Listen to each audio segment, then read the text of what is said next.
მილან კორტინას 2026 წლის ზამთრის ოლიმპიური თამაშების დაწყებამდე ზუსტად 6 თვე დარჩა.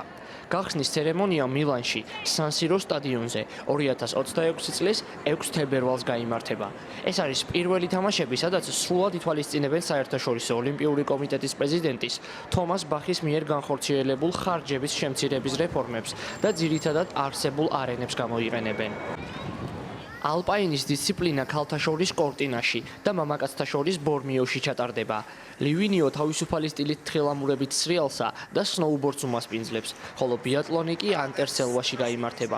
ყინული სპორტი მილანში ჩატარდება. ორგანიზაციული კომიტეტი თითოეული არენისთვის ადაპტირდება, მათგან უმეტესობას მსოფლიო თასის რბოლებისა და სხვა მსოფლიო ჩემპიონატების მასპინძლობის ხანგრძლივი ისტორია აქვს. აპრილში ოლიმპიური და პარალიმპიური თამაშების ჩირაღდანი იაპონიის ქალაქ ოსაკაში, ექსპო 2025-ის იტალიის პავილიონში წარადგინეს. ჩირაღდნები ძირითადად გადამუშავებული მასალებისგან იქნება დამზადებული, რომელიც საწვავის ბალონის 10-ჯერ შევსების საშუალებას იძლევა, რაც ამცირებს საჭირო ჩირაღდნების რაოდენობას, განაცხადეს ორგანიზატორებმა. ალუმინისა და სპილენძის შენადნობისგან დამზადებული ოლიმპიური ჩირაღდანი ლურჯ-მწვანე ელფერისაა, ხოლო პარალიმპიური ვერსია ბრინჯაოსფერი იქნება.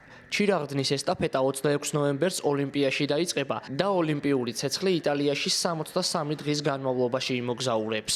ზამთრის ოლიმპიური თამაშები იტალიაში 2026 წლის 6 თებერვალს დაიწყება და 22 თებერვლის ჩათვლით გაგრძელდება.